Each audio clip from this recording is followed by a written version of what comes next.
G'day and welcome to another Facebook Live session here on the Maxmyprofit page. My name is Ben Fewtrell, co-founder of Maxmyprofit and the Business Acceleration Blueprint. Super excited today. I know I always say I'm super excited, but I am really super excited today to have Jon Yeo joining us to talk about differentiate or die and how to lead in times of distraction, disruption and decline of trust. Now we'll get to Jon very shortly and I'll give him a bit of a better intro than that any second now.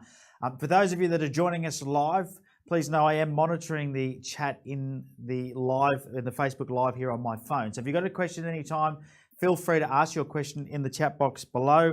Anything that we mention that is like a website or a link, the team will post those links below in the comments as well. That way you can go and check anything out that Jon may mention or I may mention throughout today's live chat. And finally, if you are watching this and you think other business people or other people that could benefit by this are, your friends on Facebook, hit that share button and make sure you share this live event as we broadcast. Like I said, because we are here live right now doing this broadcast. Now is the time to get people watching us. And on a final note, if you enjoy the live, anything that we say, hit the love button, hit the like button, because we do like to see those thumbs flying up over the screen. It's always great to see.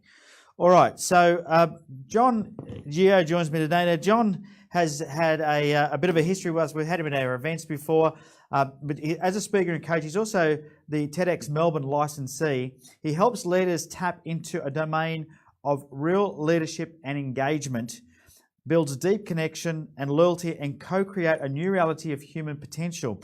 Known for his ability to articulate the complex really simply. Now, I've seen this firsthand at one of my events. Everyone was blown away by how he was able to do this. Now, he works with CEOs and senior leadership teams to build trust, empathy, and engagement in an increasingly distracting world. And here we are today distracting you with a Facebook Live, but hopefully you get something out of it, which is more important than just looking at cat videos. Welcome to the Facebook Live, Jon. Thanks for joining us, buddy. Thanks. Hey, Ben. Good to meet you. Good to see you again. Yeah, great stuff. Now tell us, I guess, for those of you that, or those that don't know, a bit about the TEDx and what you're doing, maybe just give us the quick, 60-second Jon Yeo story. Sure. So TED as a brand, I think everyone knows TED.com. It began as a concept called Ideas Worth Spreading and gave people 18 minutes or less to do that. So the people on that stage were people like Al Gore, Dalai Lama, etc., but also famous philanthropists, researchers, people doing remarkable things. And so I have the TEDx license, which is an independently organized event. I have a license to create TED-like events in my hometown of Melbourne. So I've been doing that for almost 10 years now. Yeah, great stuff. And in your field, what are you most passionate about with helping people? I mean, you spend a lot of time doing a lot of different things, but you're really passionate about helping people get their story right, aren't you? Yeah, absolutely. Look, one of the things when people got decades worth of background or research or experience, how do you articulate that in very short periods of time to busy and distracted people? And so I spent the last 10 years really helping people craft that message in a very meaningful way, but also in a way that connects and engages. And so that's what I love doing, is helping people connect what they love doing, what's important to them, with audiences that would appreciate that. Yeah, great stuff. Now, you were talking to me before we went live about some of the statistics about trust. Maybe you could run through that again, because I think it was interesting to see that the trust in companies and brands is reducing, isn't it? We have a challenge in that more people are interested in really following fake news versus hearing official speakers, even CEOs from an organization. And I got that information from a research report by Edelman. So there's something called the Edelman Trust Barometer. So last year, Australia was measured on 3 different areas: not-for-profit, government, and business. And in all 3 areas, Australia declined to the point where we're actually below the global average and actually 4 points behind Russia. So trustworthiness in Australian brands and organizations is an all-time low.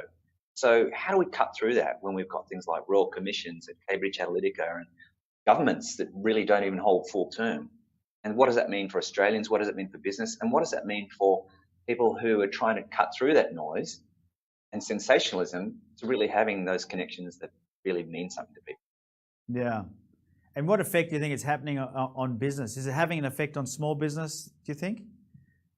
Absolutely. I think people in general are skeptics of marketing, are skeptic of messages. And so if an official spokesperson can't get through, how else are you supposed to build that trust relationship? And so I spent a lot of time helping people build trust and rapport really quickly by just understanding really the nature of humanity, the nature of how we respond to challenges, and how you use that to build relationships with people.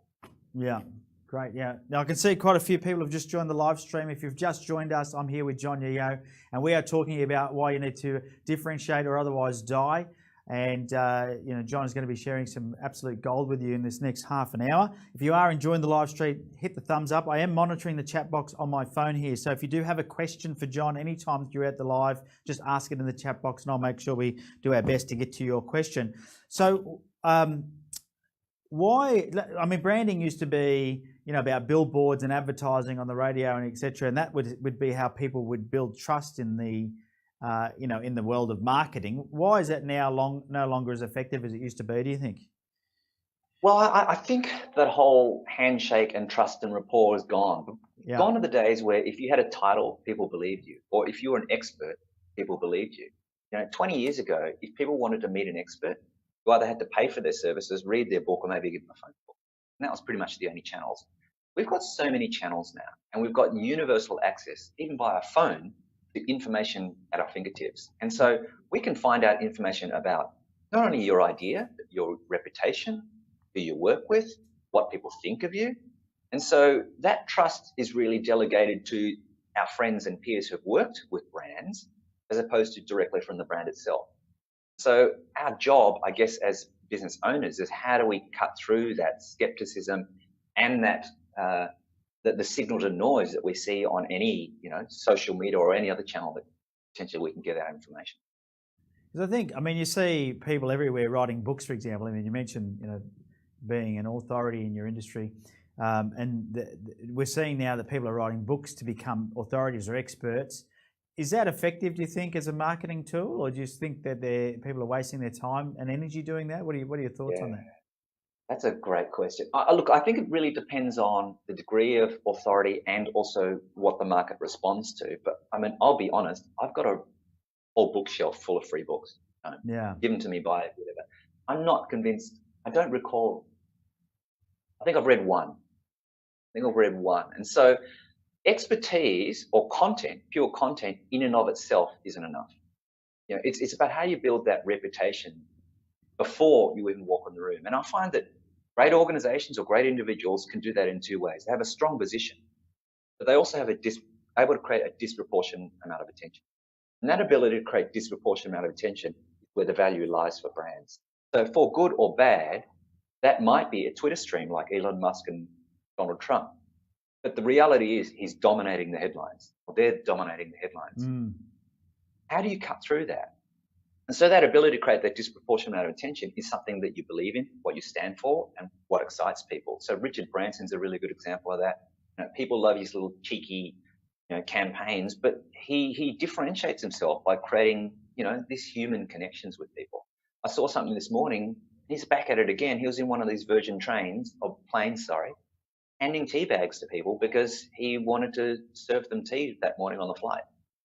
And the number of likes he got for good to see a chairman willing to get on the ground and do the work. That's a really simple. Yeah. Definitely if you're the chairman of Virgin, maybe if I went through my office and gave everybody a cup of tea, I don't think it'd make the news somehow, Jon. No, it might not make the news, but do you know what?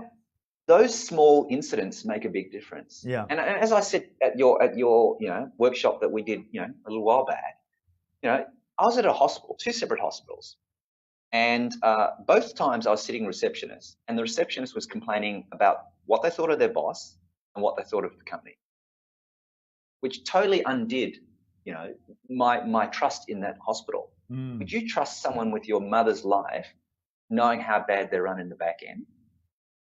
And then what does that do? I don't know how many times I've told that story. Bad news travels way faster than good news. Everyone knows that.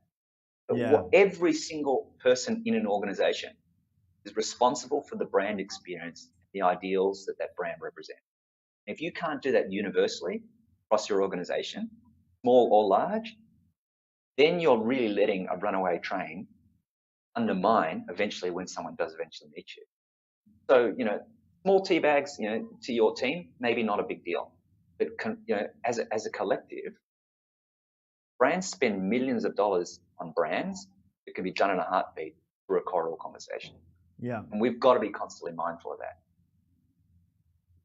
So we've got a comment here from Stephanie. Thanks, Stephanie, for commenting on the live stream here. Discernment plays a big part in this. The integrity of who is delivering the message can play a big part. The confidence of what they are saying and what they believe in. People want something that will make a difference in their life.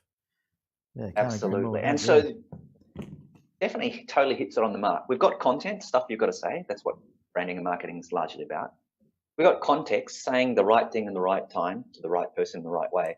But people need to trust the intent, which is the third pillar, I think, for great communication. If people don't trust where you're coming from, it doesn't matter what comes out of your mouth. And we have a problem with people saying, I'm trustworthy, when they clearly aren't. Okay? Royal Commission is a classic example of that. Yeah, and I think, I mean, that's an interesting example because the Royal Commission is a very public thing that's happened, and the big four banks were, you know, they're very public as well, and they're people that we were, I guess, in some essence trusting, but you know, we can see what's going on. I mean, now we've got another election called. It'll be interesting to see the stories that we're told by politicians because really they want your vote. You know, we can take a lot of lessons from this in business. What do you think is making people so skeptical, though? I mean, in the old days, and I'll say the old days as if it was a long time ago, it probably wasn't, but you could have an as seen on TV badge on your ad, or you could, you know, be featured in a newspaper or have an article. Even to be a best-selling author now, you know, I've heard of people rigging the Amazon site, putting their book in some obscure category, giving their book away for a day, and they become a bestseller according to Amazon. You know, that word used to be pretty reserved for somebody who sold an amount of books through a bookstore. Now it's easy to get that tagline. I mean, do you think all of that's what's causing the skepticism now? That is exactly the reason. It's so people are trying to game the system. Signal to noise ratio is so hideous that you have to do something sensational or ridiculous to get cut through. And people are going, this is it just escalates at that point. Yeah, which is no good. So how do businesses go about building trust now? What do you recommend they do? Well, I mean, there's two parts to that. If you're if you've got something you need to share with someone, that's information.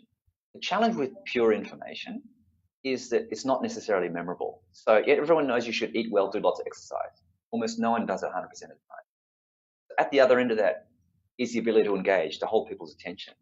And the people who are really good at that are people like entertainers, actors, etc. They're not trained to teach anyone anything. Question is, what is the blend you need to have? The content and that relationship so that people at least pay attention. And then how do you build the intent underneath that without saying I'm trustworthy, that becomes the real trigger, the reason why people actually listen and take on what you've got to say. And if you can't build that trust and rapport really quickly, you're already behind the eight ball. And so that's a communication skill. And that communication skill is really about understanding the fundamentals of what causes someone to listen in the first place. People have, look, there's 8 billion people on the planet. There's probably 8 billion points of view about what's trustworthy or not. But there are perspectives in there.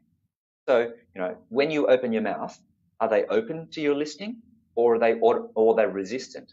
And do you know? That's the first question. If they are resistant, why are they resistant? And unpacking that can be one of two things. There's an intellectual thing going on. I don't believe they can do that. Or there's a trust or emotional side, which is I don't believe in what they're saying. And it's about understanding, well, what is it of those two things do you need to unlock, and how do you go about unlocking that? And that's the process, I guess, that you can spend many hours doing. But that's the nub of what causes someone to engage with an idea. Yeah, okay. Or a message. So what makes a message connect then with people, do you think? I think if you can get people to understand that there are perspectives, and you've got to understand where their perspective comes from, you have a fighting chance. So I'm from Victoria, and there's two football teams in Victoria. One's Collingwood and one's Essendon. And so they are generational, lifelong enemies. So if your grandfather's a Collingwood supporter, your grandkids are going to be Collingwood supporters. And they'll fiercely fight on the footy field until the state of origin game comes along. Suddenly they're all Victorian. And we'll play, I don't know, South Australia, for instance, and then they'll compete. And then until, say, for instance, the Olympic Games comes along and suddenly we're all Australian. So it's the perspective that causes the initial resistance. And this is the power of great visions and great missions. They unify people in a way that didn't before. So when JFK came on and said, I want to build a technological, association that helps us fly to the moon, he was talking about NASA. He wanted to put a man on the moon by the end of the decade. That was it. Simple, clear, unambiguous. When Martin Luther King wanted to fight racism, he didn't say we need to create policy around equal and human rights. He said, I have a dream. What is that unifying message that brings the zealots together, the true fans together? And how do you cultivate that in a meaningful way? In more recent times, Apple's done a great job of that. Tesla's done a great job of that. I mentioned this the other day. My brother, 3 years ago, put $1,000 down on a car he hadn't seen yet, without even knowing whether they would put the electric infrastructure in his town in New Zealand, because that's how much he believed Tesla and its Model 3 car, and what it would do for his life. Now, what's even more remarkable is that car's going to go for about $45,000 in the US. If you wanted to be one of the first 1,000 owners, you could. You'd have to pay up front. And you had to pay up front $250,000, and it's sold out. So there's 1,000 people who are willing to pay 5 times the retail price without knowing what the product looks like 3 years before it's even released, because that's how much they believe in the ideals of your organization. And there's a lot of conversation. I think last name's Kelly, but I can't remember his first name. Talks about 1,000 true fans. How do you build those 1,000 true fans that will be your advocates? Apple's done the same, but how do you build that relationship so they're disproportionately going to act in your favor? If you can find those people and cultivate that relationship, then you're onto something. TED does that. A whole bunch of brands do this. Nike do this all the time. It's just about knowing what that is and how you're going to cultivate that. Once you've got that, then you can build on that. And it's just a question of building. Yeah. So not always easy to discover, though, is it? No. Not always. But you've got to spend the time to understand your community. So, probably giving away a bit of a trade secret here with TEDx, but we don't measure just their name and email address and what hobbies and interests they have. We measure things like what motivates them, why they're coming, and what are websites represented as human beings. In other words, what are the intrinsic motivators, the human factors, that cause someone to get excited by what they're excited by, and how do we build that into the conversation and relationship we have with them so that we're addressing the whole human being? We're not selling products and services. We're selling ideals and opportunities. How do we empower people to reach their goals, their aspirations, their needs on top of the product and service that we provide? And that's why those Apple stores are so brilliant. People go in there just to hang out because it's just cool and they like to be in that space. And if we can create that space where people can come together, then you're onto something. Yeah, yes, it's not easy. Is it a sense of belonging to something, do you think, John? Is it like creating a community? Yeah, absolutely. I think people inherently want to belong. And if you can create that space where they feel like they're part of that community, why not do that? I spoke to a guy a few years ago. He literally built a community around how to play piano gospel music by ear for Black Americans. And within 12 months, he had 2 million people on a mail list. That's incredible. So it's about finding, it's just about finding that niche, building that deep relationship and fostering it. But he was very adamant that you had to build those relationships and you had to do it one by one. So when you gave that example of Tesla, what do you think, what has been the secret there for Tesla or for Elon Musk? Is it the fact that he has shared a vision and people want to belong to that vision because they see that that's a positive impact on the earth, or what do you think's going on? I think it definitely helps that he has an idea whose time has come. And you could say that about any product or service. But I think on top of that, what he did is he gave something that people could believe and get excited by. So when he put his Model 3 together, he didn't say we're going to build a Model 3. He said, in 10 years' time, I want to have a car that's affordable by everyone. Exactly what Ford did. Ford did exactly the same thing for the motor car in the early 1900s. If you wanted to own a motor car back then, you had to pay the equivalent of hundreds of thousands of dollars. And he made it a car for everyone. And effectively, Musk is doing the same.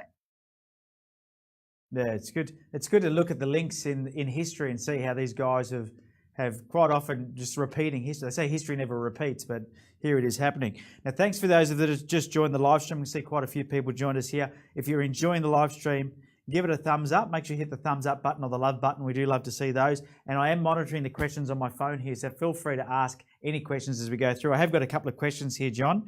Amanda Hart, thanks Amanda for asking your question. She says, how could someone articulate the complexity of a business simply and powerfully? Whoa. And that's exactly what we were discussing the other day, Ben.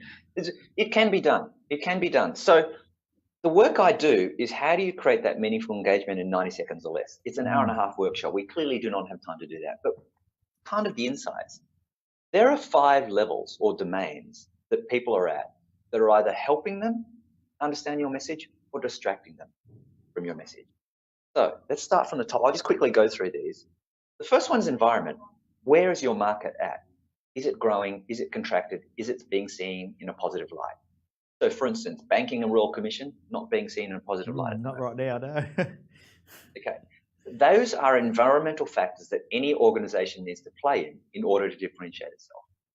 The next level down is the organization itself. What is it doing to differentiate itself despite what's happening in the market? What does it stand for? What does it believe? What does it represent? So when Nike came together to build, a running company, they went beyond selling shoes. They said, just do it. They've been doing that for decades now. That one byline has stood the test of time because it brought together a community, runners, in a way that hadn't been done previously. And they hyper niche as well. As much as they're a global brand, they also, for instance, do shoes that target a certain suburb in the city of Sao Paulo, do a specific campaign to that. So they intimately know every one of their loyal fans. So that's the organizational level. Then there's the individual level. That's where the trust and rapport is built. Do you trust me? Do they trust you? Do we have trust, rapport being established? If you don't have that, then it's very difficult to get to the next message, which is your idea. Now, your idea might be your campaign message. It might be a product. It might be a service. But the challenge is if you start with the idea, product, or service, people don't know. If you haven't established the trust at the levels above, you're missing an opportunity. And then final level, the 5th level, is the audience itself. Like I said before, how do you say the right thing to the right person in the right way at the right time? In other words, what do we need to do to make sure people understand, we understand what they are looking for, that we have their vested interests in mind, and offer an opportunity to connect around that. If it happens to be product and service, great. If it doesn't, that's okay too. But don't try and force something down someone's throat, then they're not ultimately going to serve them. And I think as businesses, we have a moral responsibility to do that. Otherwise, you end up with things like Royal Commission. You end up with this distrust. Because what we've done is we've sold a vision we don't really believe in.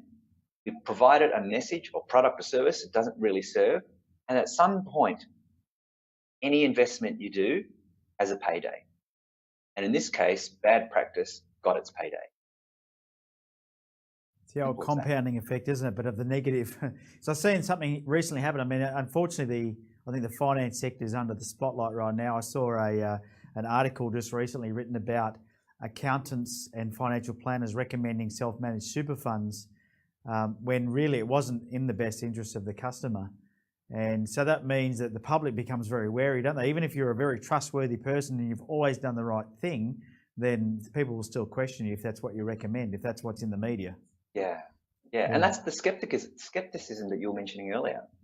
People have been sold a bum deal over and over and over again. So the default is, I'm not going to trust you. And so you can't blame them. Is it Completely reversible? unfold. Like, I mean, let's use the used car salesman as, and sorry to any used car salesman because you're Yeah. probably not that bad anymore, but they certainly got a bad rap for many, many years. I remember when I was maybe 20 years ago, I remember hearing a story of a dealership actually bugging the meeting rooms, and what they'd say to the couple was, "Look, you guys have a private chat. We'll leave the room." And they'd go next door and they put headphones on and listen to the conversation to help them, overcome any objections they might have. I think we've seen the car industry improve and people trust car salespeople more. But maybe I'm answering my own question. But is it reversible? Do you think? Is it easy to reverse it if your industry's been hit with something like a Royal Commission? Absolutely. Nike is a classic example. I mentioned Nike as kind of like a great example, but I mean, in the 90s, they were the sweatshop company. You remember those T-shirts that said Nike sweatshop? Like they have the industry's worst practice for managing their supply chain. And they've totally turned it around. Yeah, but the thing is, you need to own the responsibility of making that change. Otherwise, when you get caught out, you will be caught out. And I don't think we have enough leaders willing to own the responsibility of the outcomes they produce. I don't care whether that's business, government, or anything else. We have a distinct lack of leadership. And we are desperate as a community to have leaders. Why people connected with Branson so well and why Jobs so well, because they were showing leadership. Good or bad, they were showing leadership. And I think that's what we need in times of ambiguity and crazy going on. I think at any time people appreciate leadership. Amanda's got a couple more questions here. One of them's quite specific, so let's go to this one. How could someone build empathy? I'm guessing in their marketing, maybe. Is that what you mean, Amanda? We'll answer that one. Yeah, empathy is a human condition. And so it comes back to the intent. If you don't trust me as an individual, it doesn't matter what comes out of my mouth. So the question is, what do I need to do to build that empathy? Now, there's two ways to do that. There's the direct way and there's the indirect way. The direct way is literally face-to-face or phone call. The human interaction. Empathy begins with listening. And if we can do that, we have a huge opportunity to really walk in their shoes, literally, and build that trust and relationship there. So empathy at a one-to-one level or a human level is actually not that difficult. You have to be mindful of it, but it's not that difficult. When you have an indirect method, which is sales, marketing, brochures, all those sorts of indirect things, you just have to tread a little bit more strategically and do it in a way that connects at the human level first and then the intellectual level second. And I find that one of the best ways to do that is to be honest, show the leadership, to be distinctive. You just got to be careful you just keep short of a rant, because you go on a rant, then you disengage again. So it's a subtle distinction, but it's an important one. What about things, I mean, you talk about being honest. I've seen a couple of prominent business people lately do like a rant with a lot of vulgarity in their languaging. Is that, and they got very, very mixed responses. You might know who I'm talking about. I don't want to, dropping a lot of F-bombs and carrying on. And a lot of people it polarized people. What are your thoughts on things like that? It does. Look, that's sensationalism that has short-term shelf life. So, and unfortunately, newspapers and magazines are masters of this, creating sensationalism in order to sell something. I think it gets attention. I'm not convinced it builds relationship. And so the question is, once you've got their attention, what do you do with it? And when people give you their time, that's their most precious asset. And if you throw that away or abuse that, that'll come back at you. Yeah, that's a good way to sum it up, isn't it? If you abuse it, that's not going to help you at all. Because I think that builds distrust then, isn't it? If somebody tunes in and they don't get good quality out of whatever it is you're delivering for the investment of their time, they're going to question whether or not they do it again.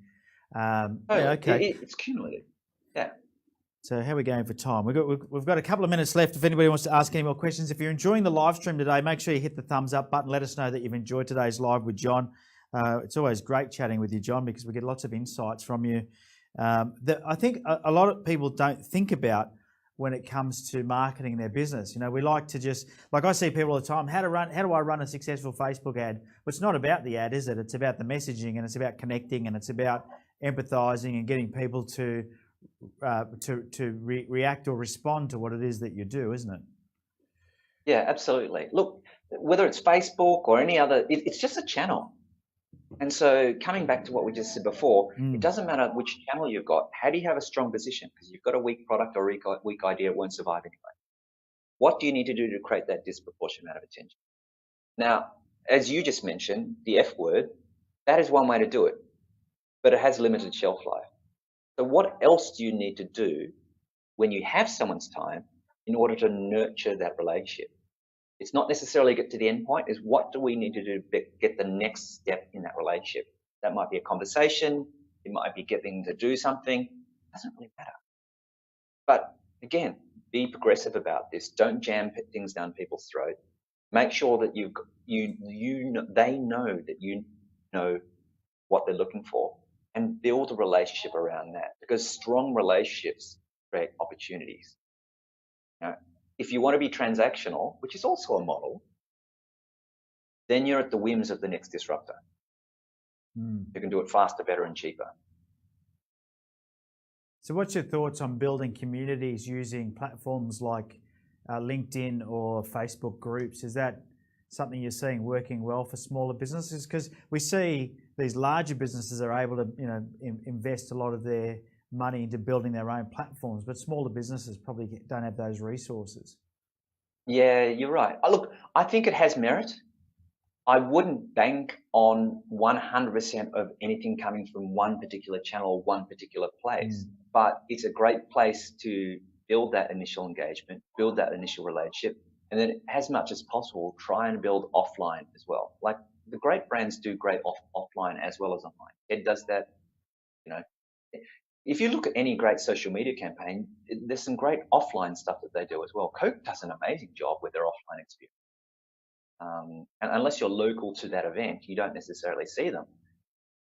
But it's about understanding that this is about relationship building. There just happens to be a mechanism by which you reach those people. So whether it's LinkedIn or Facebook or any of those channels, it's the channel. Yeah. And would you say the length of time for somebody to become a customer has become longer? I mean, we're in a fast-paced world now, but to me it feels like whilst everything else is moving faster, it's taking longer for people to make a buying decision. Would you agree with that, disagree with that? I think so. Look, one, because of the distraction element we were just mentioning. Yeah. The other one is because there is so much noise. How do you build that trust and rapport? It's a little bit harder in digital, but how do you do that so that you are building on that? But I agree. I think it is getting harder and it is getting longer. I think there's a saturation point, and I think that's where leadership really comes into it, because people will follow a leader. It's so important. Be the leader in your industry. However you do that, it's really important. Well, look, we're just about out of time. Yeah. Great to see all of you that have joined us today for the live. If you've enjoyed today's live stream, make sure you hit the thumbs up. Jon, I can't thank you enough, mate. I always love chatting with you, and I think everyone getting to listen in on our chat today on this Facebook Live would have enjoyed that immensely. How can people find out more if they want to get your help? Because I know you spend a fair bit of time helping people craft their message and grow their business. Yeah. The easiest way is on LinkedIn, because when people connect with me there, I can see who they're about, what they're trying to achieve, where they want to go, and then we have a common ground to have that conversation. So LinkedIn's usually the best place to start. Great stuff. So we'll put Jon's LinkedIn in the description down below if you need to find his LinkedIn. It's Jon Yeo, Jonyeo. Nice and easy to find.